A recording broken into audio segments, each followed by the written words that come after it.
है ना। तो मान लो ये पहला इंसिडेंट रे से जा रहा है, और पहले तो इसका रिफ्रैक्शन होगा पहले मीडियम के अंदर। मान लो इसका थोड़ा रिफ्रैक्शन हो गया,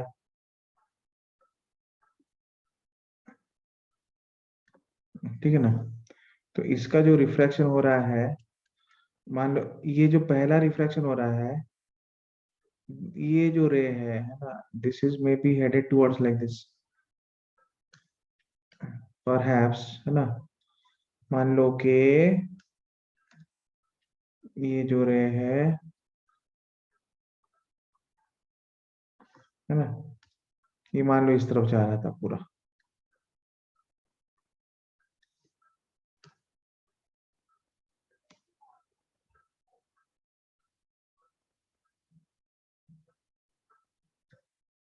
ये ऐसे जा रहा था, है ना, ये जो रे है, ठीक है। ये यहाँ पे, है ना, यहाँ पे ये पहले वाले इंसिडेंट रे के मतलब, है ना, पहले रिफ्रैक्टेड रे की वजह से एक्चुअली यहाँ पे इमेज बनने वाला था, लेकिन नहीं बनेगा। क्यों? क्योंकि फिर से सेकंड रिफ्रैक्शन होगा वो रे का, है ना। ये फर्स्ट रिफ्रैक्टेड रे है, तो ये जो रे है this is the first refracted रे, पहला रिफ्रैक्शन का रिफ्रैक्टेड रे है ना बच्चों। तो this is basically the first refracted रे। A first refracted ray, है ना, will act like an incident ray for the second refraction surface। तो फिर से दोबारा ना सेकेंड सरफेस में फिर से रिफ्रैक्शन होगा, है ना, जिसके वजह से ये जो और मतलब, है ना, फर्स्ट रिफ्रैक्टेड रे है ये बेंड कर जाएगा, जिसके वजह से ये जो पहला रिफ्रैक्टेड रे है वो बेंड कर जाएगा बेसिकली, है ना।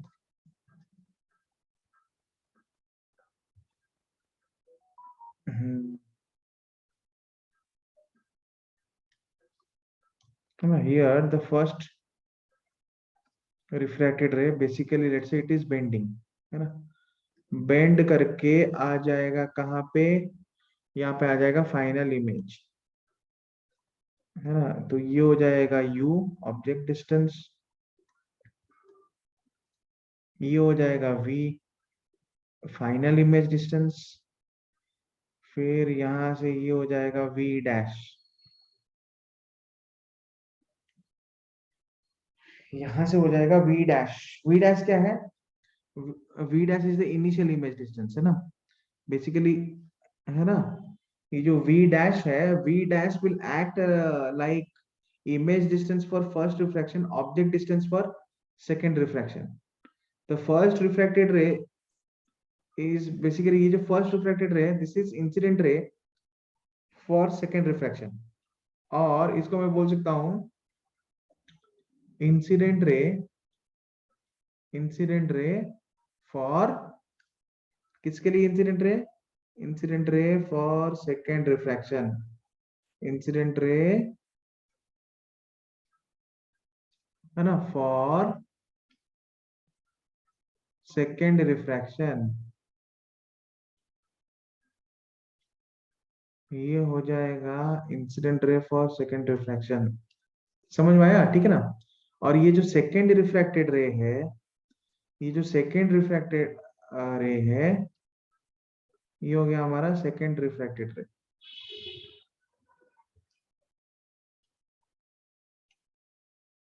इससे बनेगा final image. So the second refracted रे will give you the final image, है ना।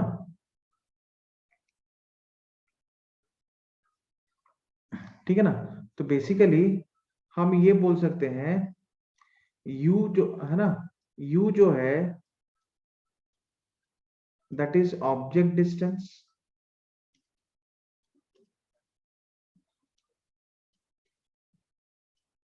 फिर v डैश जो है that is image distance for first refraction, image distance for first refraction,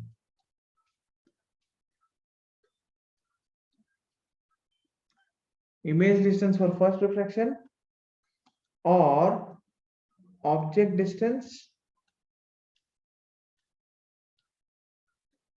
for second refraction. So we should basically remember that there are two refractions here. समझ में आ रहा है ना? This is second है ना, object distance for second refraction. Along with that, what is V? V is image distance, final image distance. Is it clear, students? है ना? अब है ना, एयर मीडियम मतलब जो बाहर का मीडियम है ना, सराउंडिंग का मीडियम है जो है, उसको म्यू एस ले लो. लेंस का जो मीडियम है उसको म्यू एल ले लो. सराउंडिंग के मीडियम को ले लो म्यू एस, लेंस वाले मीडियम को ले लो म्यू एल. समझ में आया बच्चों ना? बेसिकली म्यू एस क्या होगा? Refractive index of surrounding medium.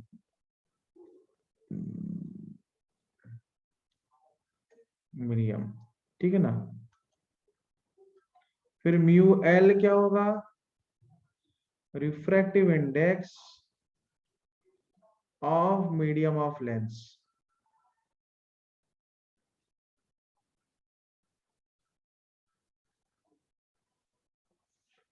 Refractive index of medium of lens.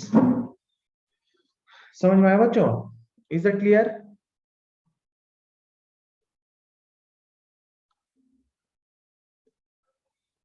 है ना? अब है ना,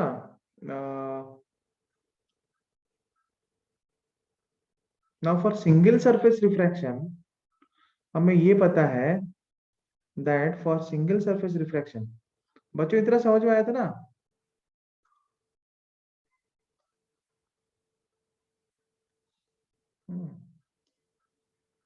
हमें ये पता है दैट फॉर, है ना, रिफ्रैक्शन एट सिंगल सरफेस,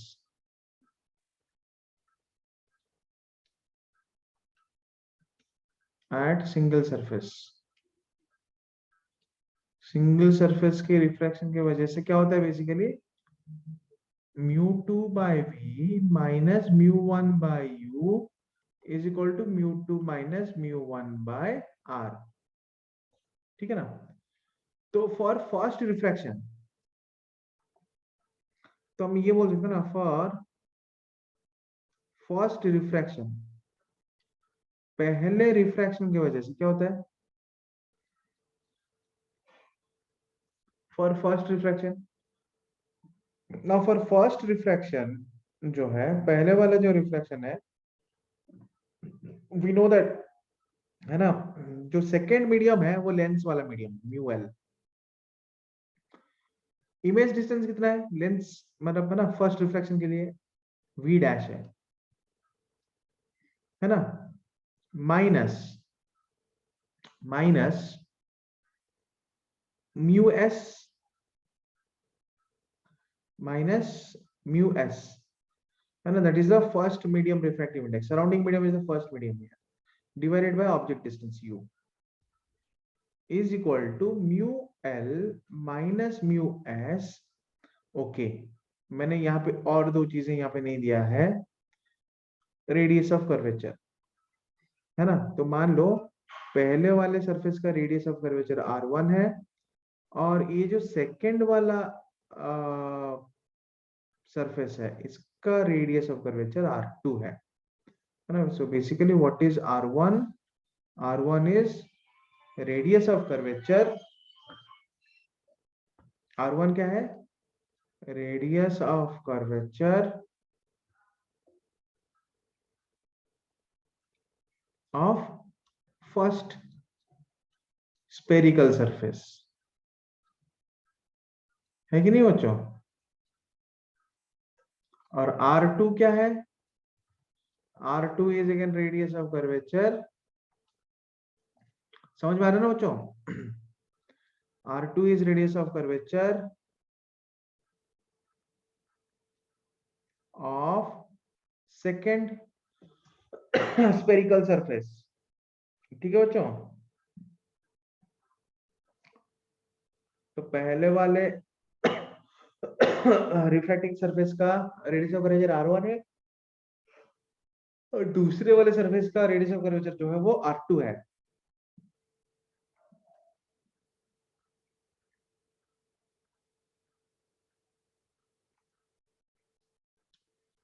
तो पहले वाले का जो रेडियस ऑफ कर्वेचर वो क्या होगा, वो हो जाएगा R1।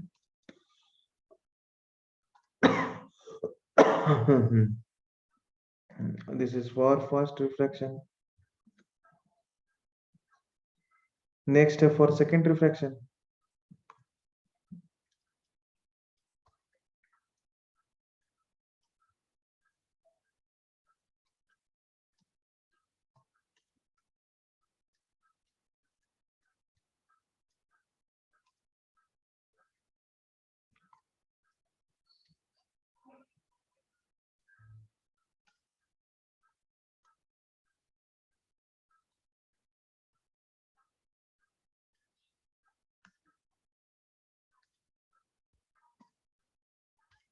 For second refraction,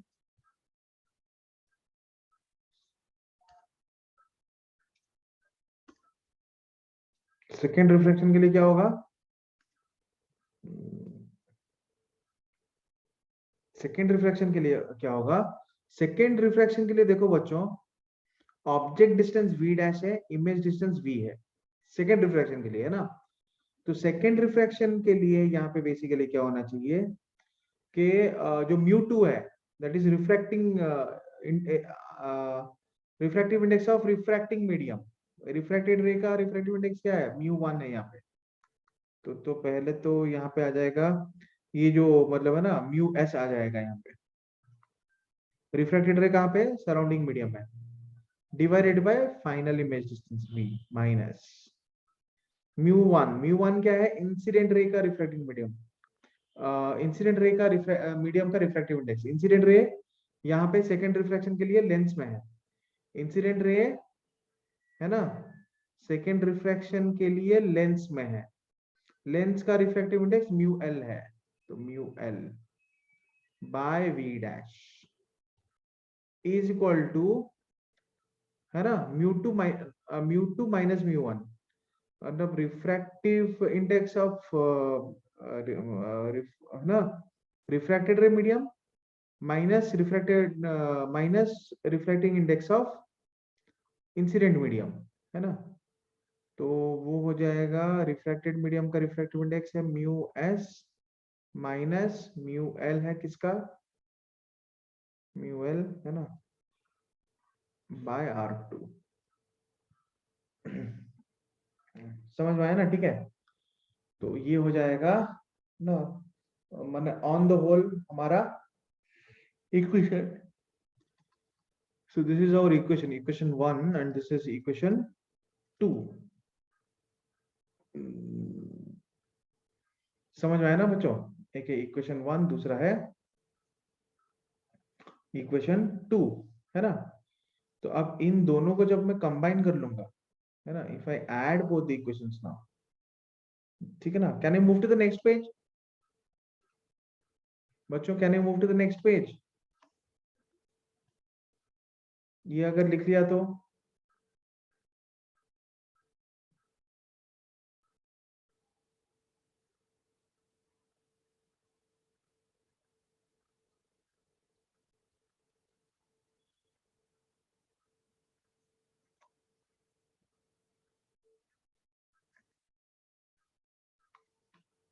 okay, thank you so much, at least ना कुछ टाइम के बाद तो रिस्पॉन्ड किया, थैंक यू वेरी मच।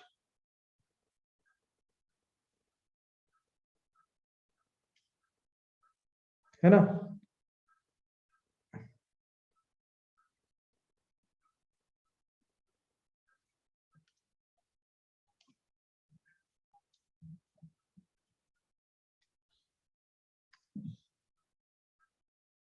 तो बेसिकली यहाँ पे क्या हो रहा है, अब मैं क्या करूंगा यहाँ पे, मैं क्या करूंगा यहाँ पे, मैं ये दोनों इक्वेशन को नेक्स्ट पेज में लेके जाऊंगा, है ना।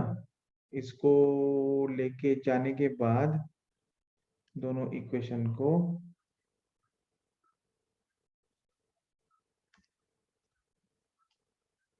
ये इक्वेशन 1 है ना, फिर इसके बाद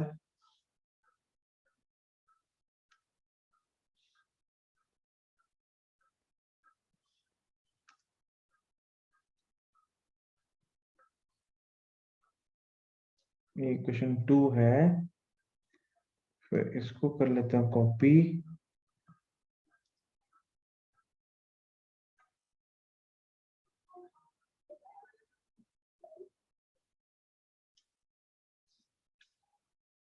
फिर ये आ गया,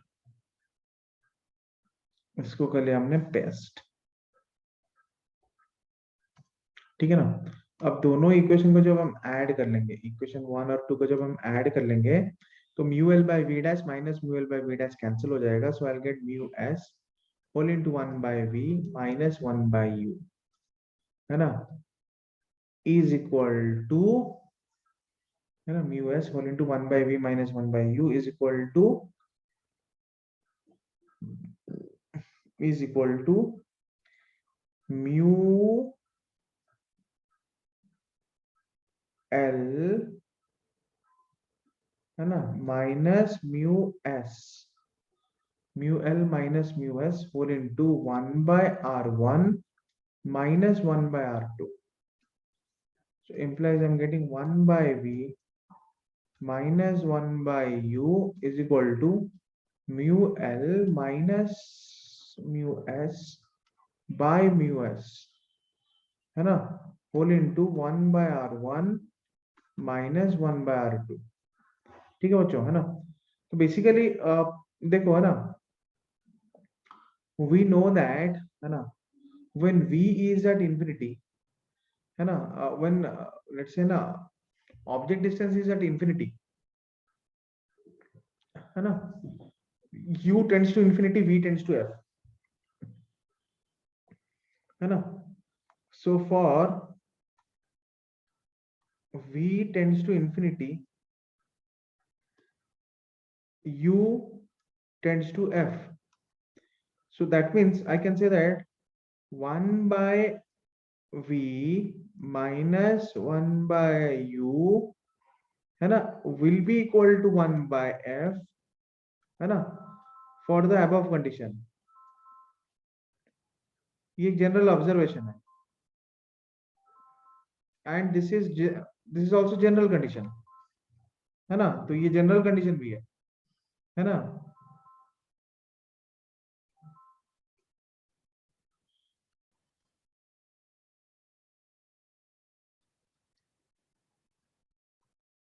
if u tends to infinity, है ना, then v tends to f, है ना।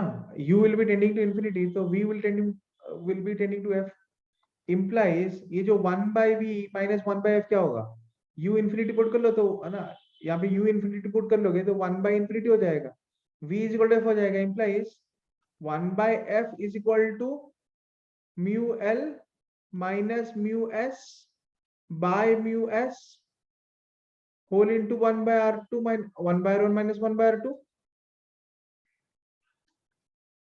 समझ में आया ना। ठीक है। तो बेसिकली मेरे पास इक्वेशन, दो इक्वेशन थे, है ना, एक इक्वेशन था मेरे पास, है ना, मेरे पास दो इक्वेशन आ गए बेसिकली, है ना। मेरे पास ये बेसिक स्टैंडर्ड इक्वेशन मुझे मिला, है ना, मतलब रिफ्रैक्शन का एनालाइज करने के बाद, that 1/v minus 1/u, that 1/v minus 1/u जो है, समझ में आया ना। ठीक है। तो बेसिकली जो 1/v माइनस 1/u है, वो क्या होगा, that is equal to 1/v minus 1/u will be equal to mu L, है ना, सॉरी,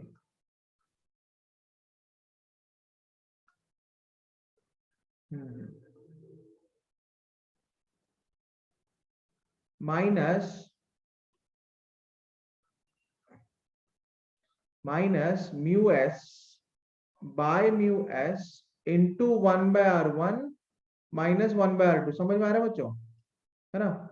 तो बेसिक कंडीशन ये है, it is observe that for, ये ऑब्जर्वेशन है, for u tends to infinity, अगर ऑब्जेक्ट इनफाइनाइट डिस्टेंस में है तो इमेज जो है वो फोकस में आएगा। तो है ना, इस फॉर्मूला में, है ना, अगर ये कंडीशन को, ये जो कंडीशन को, putting this condition in the above formula, what will get, we will get here 1/f is equal to mu l minus mu s by mu s 4 into 1/r1 minus 1/r2। ठीक है ना। ये जो equation है, equation 2 जो है, ये जो इक्वेशन 2 है, this is called lens makers formula, है ना।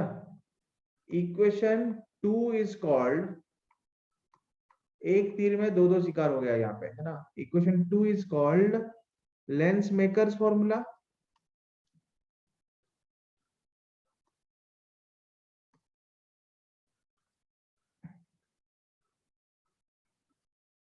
है ना। Equation 2 is called lens makers formula. Equating 1 and 2, अगर 1 और 2 दोनों इक्वेशन को हम इक्वेट करेंगे ना,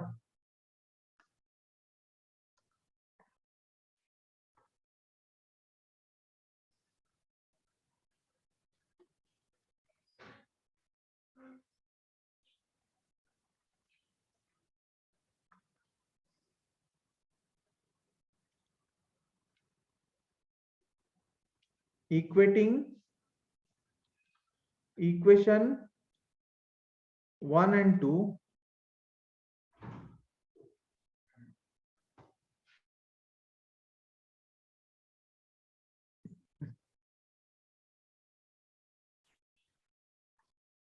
इक्वेटिंग इक्वेशन 1 एंड 2, है ना, वी गेट इक्वेशन 1 और 2 को इक्वेट करने के बाद हमें क्या मिल रहा है, वी गेट, है ना, 1/v minus 1/u is equal to 1/f। Equation 1 और 2 को इक्वेट करने के बाद हमें क्या मिल रहा है कि 1/v minus 1/u equal to 1/f, है ना बच्चों। क्लियर, समझ में आ गया ना। तो ये आ गया हमारा लेंस फॉर्मूला। ये हमारे पास क्या आ गया, नाउ हियर कम्स आवर, है ना, now we get our lens formula. ये आ गया हमारा lens formula. Is it clear, है ना बच्चों। इतना समझ में आ गया ना बच्चों अभी सब लोगों को।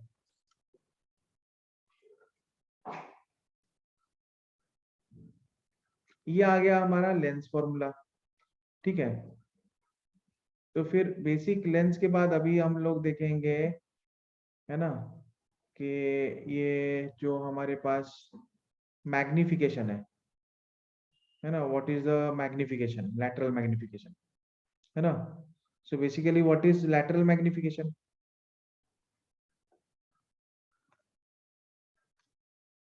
है ना। So what will be our lateral magnification formula. इतना समझ में आ रहा है बच्चों, ये क्लियर हो गया ना dear students. Hopefully everyone understood, यहाँ तक, है ना, सबको समझ में आया, है ना। तो बेसिक एक लेंस फॉर्मूला देखते हैं हम लोग।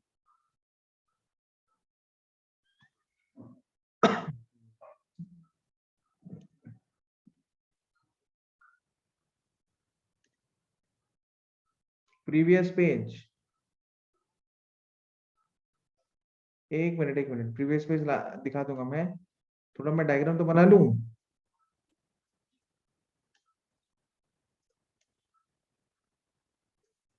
है ना। अगर मान लो ये हमारा लेंस है और हम लोग, है ना, एक प्रिंसिपल एक्सिस पहले बना लेते हैं, है ना। प्रिंसिपल एक्सिस बना लेते हैं। एक तो हमारे पास दो दो फोकस रहेगा यहाँ पे। लेंस जो है हमें पता है उसमें दो दो फोकस है। ये तो यहाँ पे एक फोकस होगा, यहाँ पे एक फोकस होगा, है ना। दोनों फोकस का अलग अलग नाम है ना। पहला फोकस जो है वो F1 है, दूसरा वाला जो है वो F2 है। इंसिडेंट रे के साइड में जो फोकस है वो F1 है, उसको F1 मान लो हमेशा, ठीक है ना। अब एक ऑब्जेक्ट ले लेते हैं हम लोग, ये मान लो एक ऑब्जेक्ट है, ठीक है ना। ये आ गया हमारा ऑब्जेक्ट, है ना। तो ऑब्जेक्ट से इमेज बनाने के लिए, है ना, इमेज बनाने के लिए ऑब्जेक्ट से पहले क्या करते हैं, एक, है ना, पहले एक ऐसा ऐसा एक, है ना, मतलब, है ना, पैरेलल एक्सिस ले जाओ। पैरेलल, ठीक है ना। जब पैरेलल एक्सिस रे ले जाएंगे तो वो रिफ्रैक्ट करने के बाद कहाँ से पास करेगा? आफ्टर रिफ्रैक्शन, रिफ्रैक्ट करने के बाद वो कहाँ से पास करेगा? After refraction it must pass through the focus,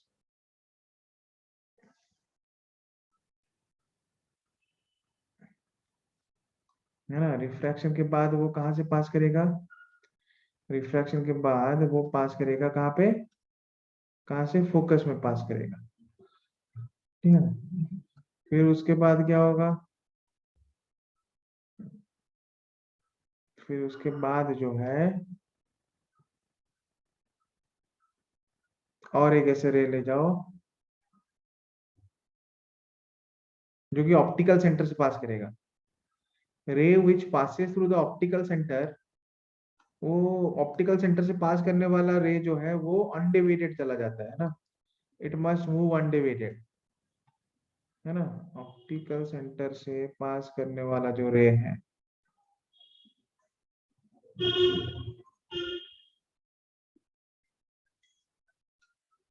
है ना,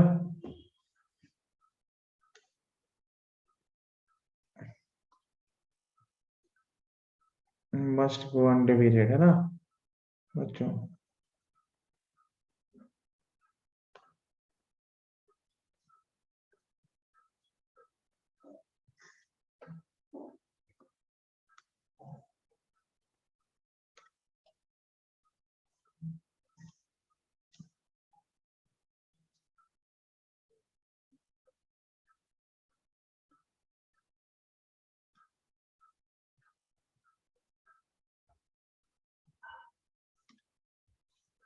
समझ में आया ना बच्चों?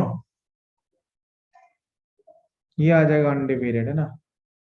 तो ये बन गया इमेज, ये था ऑब्जेक्ट, है ना। ठीक है, तो मान लो ऑब्जेक्ट का हाइट एच नॉट है, इमेज का हाइट एच आई है, ठीक है ना। यहाँ पे ऑब्जेक्ट डिस्टेंस है यू, है ना। इमेज डिस्टेंस है वी, इमेज डिस्टेंस है वी, है ना बच्चों, है ना। ऑब्जेक्ट डिस्टेंस है यू, इमेज डिस्टेंस है वी, ठीक है। तो बेसिकली क्या होता है कि जो लैटरल मैग्निफिकेशन है, जो मैं अभी डिस्कस कर रहा था तुम लोगों के साथ, लैटरल मैग्निफिकेशन, है ना। लैटरल मैग्निफिकेशन जो है, ठीक है ना। तो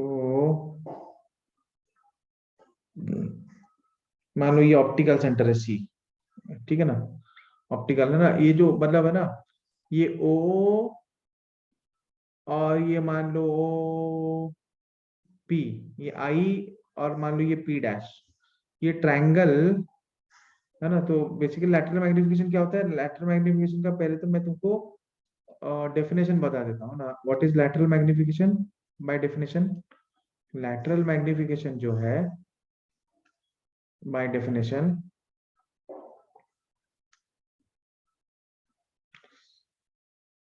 भगवान,